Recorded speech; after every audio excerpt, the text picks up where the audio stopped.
progression, which he just like instinctively knows what to do on the offense, but just has to work his way to get to that state. But here we go. We got Fyre versus Twice Today. I know he kind of dropped the Necromancer thing, but it just saying Fyre Necromancer like sounds cool to me. So Fyre Necromancer and going with the Astaroth from his wide pool of characters that he has. Yeah, he plays a lot of characters. Nice, gets the throw. But yeah, situations like that where like Kilik hits you and he throws you like so far away, or he has to kind of like run back in and kind of throws away most of the Oki that you would normally get on like some of their characters post throw. And arguably, like Fyre on this Astaroth has better like pushback, better like zoning tools than Siegfried, so he can catch his movement if Fyre can like make the reads. Yep. Ooh, that's a nice duck on the throw. But as long as like, oh my god, that counter hit 6B is it just feels so bad every time. Yep. Oh, but you know what else hurts so bad? The 2-2B hold lead. Oh, that hurt even worse than that 6B counter hit. Look at this damage coming from Twice a Day. Kilik.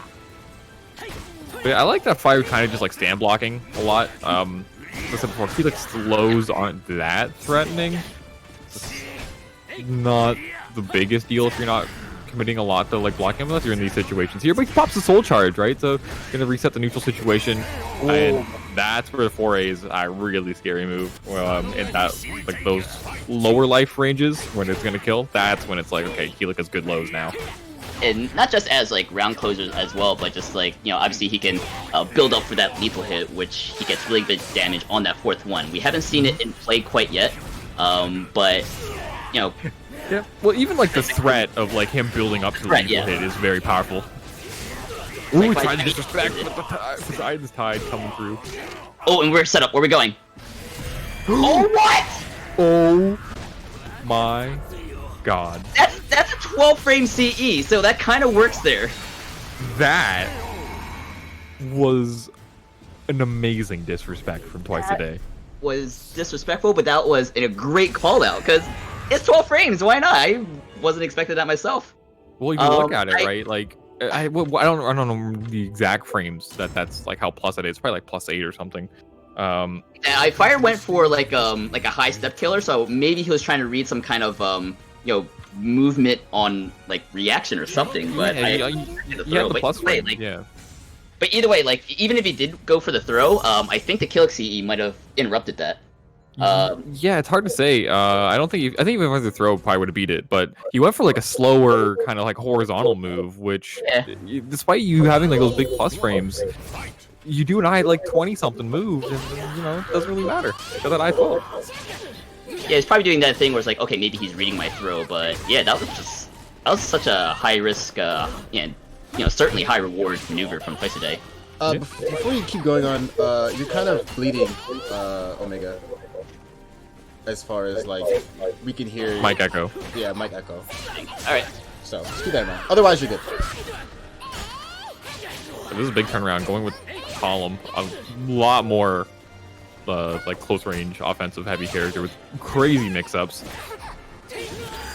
Yeah, so that's a great challenge there from Fyre. 4A, despite being a long range low with a decent tech crouch on it, it is negative on hit, so he just mashes afterwards, and the range difference didn't really matter for the move that he picked. Ooh, winning cannon still hurts.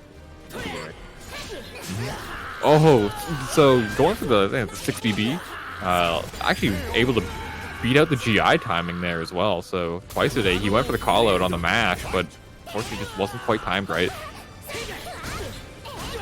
Okay, calls out the Rising B. That's a really important tool to try to take away from a Kilik player. But it doesn't matter. Twice a Day is still going in. He's getting the damage. He's getting us through. Now he has Wake Up. Gets a low. Gets a level 3 GI, but gets kept. What? The resistance impact is unscaled. I think. Oh no, it's not. Never mind. He re-GI'd. It was a reverse ledge that he did. Like Twice a Day just has like such a good like mind for like defending his offense. He's not afraid to take risks either. Yeah, his GI timing is pretty good in like how he places them usually when he gets the read on what you're gonna do. Got him Talim damage, and Fyre is just doing so well on this pick right here. This is one of the situations where Kilik kind of struggles, right? Because like he doesn't really have like an offensive vortex. It's very like neutral and fundamental heavy. Yep. A lot of his damage. As for like other characters like Talim, that she can kind of force you into situations where you're having to like guess, and we saw Fyre get the damage off in a lot of those situations, right? They were like, yeah, sure, twice guessed right on this GI, but the next time Fyre delays his option in a favorable position that he had, and he gets like a 80 damage combo. Yeah, the amount of like I guess the damage disparity is what's kind of hurting Twice a Day here. Yes, Twice does have like kind of a I guess he has an ability to space, but like Fyre has an ability to like get in no problem on this Talim. It just feels like a lot of pressure on Twice a Day to try to keep her out, and it's like easier said than done. So he has to go for these defensive reads. He's got to go for the RE GIs, auto GIs and stuff, which are pretty risky, and Fyre can attempt to play around it. Yeah, and that's what kind of what Kilik gets his damage, right? It's like how does he have big damage? Yeah, but like how does he get it, right? It's really he has a little bit of a harder time getting it than some other characters do. Nice, but this is gonna be enough. So he didn't actually hit with that B plus K. Like the second hit of the A plus B actually has 2 hits on the lethal hit, and the second hit, like where they fall, does damage. And I actually killed him. That was kind of funny. Yeah, that was awesome. Alright, frame advantage. Pushes, good stuff from Twice a Day. And that was a preemptive string. Fyre. Yeah, I thought he was just going to do the regular BB. Kilik's BBB is one of the best ones in the game. On hit, the third hit is a force block into plus frames, so pretty solid. But on block, you can step it. But if your opponent's mash and try to take their turn immediately, you're going to get clipped. But, Talim, the wind cannon hurts a lot, so... Yeah, that's what makes that reversal edge so potentially deadly. But speaking of deadly, we're going right into the evil Kilik mode. Oh, but the whip. That's not as big of a punch as he could have got. He went for the reversal or the resist impact, but the timing from Fyre, that 1B looked like just slow enough to avoid it, and that's one of the things with Kilik. Yeah, the timing of like Fyre staggers was important there, because if you got like level 3 GI, then he has to deal with a death mix-up. Yep. Even level 2 GI, it's a death mix-up. Yeah, in full charge. Full frame CE deletes your life. Oh, he ducked right into that 4-4K. And that's hey. That is a pretty solid mid that Kilik has. And they made the just, you don't even have to get the just frame anymore to get the combo. You just lose damage. And gets a knockdown. And the OP, bops the soul charge is a great situation for Fyre right now. Ooh, but stays on the ground, rolls over it. Smart. The mash from Fyre, gonna get the pick up.